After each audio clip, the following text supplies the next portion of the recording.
4 ఏళ్ల తర్వాత నేను మంత్రి అయిన తర్వాత మళ్ళీ ఆ కంపెనీకి 10,000 కోట్ల వర్క్ ఇస్తాను, అది కరెక్ట్ అవుతుందా? రెవెన్యూ మంత్రి గారిని చెప్పానండి సమాధానం.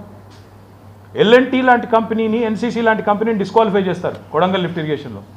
రాఘవ కన్స్ట్రక్షన్స్ అనేది ఎల్ఎన్టీ కంటే ఎన్సీసీ కంటే బెటర్ కంపెనీ అంటారు రేవంత్ రెడ్డి గారి ప్రకారం. మరి చెప్పాలి పొంగులేటి గారు అన్నిటికీ సమాధానం.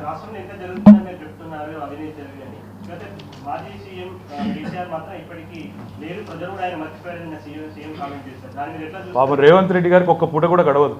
కేసీఆర్ గారిని తలుచుకోకుండా, కేసీఆర్ గురించి మాట్లాడకుండా, కేసీఆర్ తిట్టకుండా ఒక్క రోజున గడిపినాడా పాపం? రెస్ట్లెస్కున్నాడు మనిషి 11 months నుంచి. కేసీఆర్ను మర్చిపోతే నువ్వెందుకు యాడ్ చేసుకుంటున్నావు? మరి నీకెందుకు బాధ? కేసీఆర్ను మర్చిపోతే ప్రజలు నిజంగానే నువ్వు అన్నట్టు నీకెందుకు బాధ? మంచిదే కదా, నీకే మంచిది కదా. కేసీఆర్ని తలుచుకొని ఒక్క రోజు ఉందా బ్రదర్? రేవంత్ రెడ్డి ఒక్క స్పీచ్ చూపెట్టి, కేసీఆర్ పేరు చెప్పకుండా మాట్లాడిన ఒక్క స్పీచ్ చూపెడతావా ఈ 11 నెలల్లో? I'll go here థోడా Mera sir. దేశ రాజధానిలో బీజేపీ కాంగ్రెస్ వ్యతిరేకంగా ఆందోళనకు సిద్ధమవుతాము, రాజకీయ ఆందోళన చేస్తున్నాం. అది ఈసారి స్టార్ట్ అవుతుందా? పొద్దుంది పొలం ఉంది బ్రదర్, ఇంకా 4 ఏళ్ళు ఉంది. 4 ఏళ్ళు ఉంది, చేద్దాం. మాకు కూడా తొందరపడితే మీరు తొందరపడ్డాం అంటారు. ఎందుకంటే ప్రభుత్వం వచ్చి ఇంకా సంవత్సరం గడవలేదని మీరే అంటారు. అందుకే మేము కూడా December 8 దాకా చాలా ఓపికగా చూస్తున్నాం. December 8 లోపల, ఎందుకంటే 100 రోజుల్లో చేస్తా అన్న వాళ్ళు కనీసం 365 రోజుల్లోనన్నా వాళ్ళ వాదాలు నిలబెట్టుకుంటారా లేదా అన్నీ చూస్తున్నాం. అటు అసెంబ్లీ ఉంది, ఇటు పార్లమెంట్ ఉంది, ప్రజాక్షేత్రం ఉంది, కోర్టులు ఉన్నాయి, ఇన్వెస్టిగేటివ్ ఏజెన్సీలు ఉన్నాయి, అన్నిట్లో ఎండగడతాం. ఇప్పుడు మహారాష్ట్ర ఎన్నికల్లో ఎట్లా ప్రజల్ని పిచ్చోళం చేసే ప్రయత్నం చేస్తున్నారో అది కూడా చూస్తున్నాము. కాబట్టి ఇవన్నీ కూడా సోషల్ మీడియా ఉంది, ఇవన్నిట్లో కూడా ఎండగడుతూనే ఉంటాం. ప్రత్యక్ష పోరాటాలు దిగాల్సి వచ్చినప్పుడు దిగుతాం.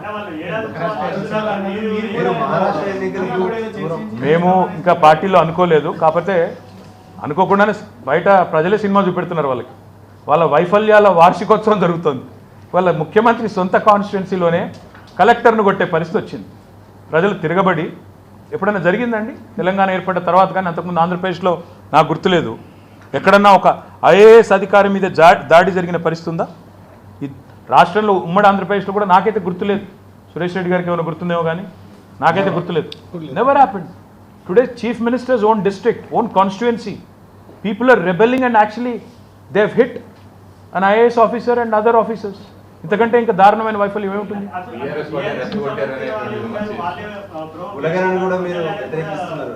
మీరు ఇక్కడ చూడండి, ఇక్కడ విచిత్రం ఏంటంటే, నాకు ఇప్పుడు వచ్చేటప్పుడే మా నాయకులు ఫోన్ చేశారు, కొంతమందిని అరెస్ట్ చేసినారు అర్ధరాత్రి వచ్చి.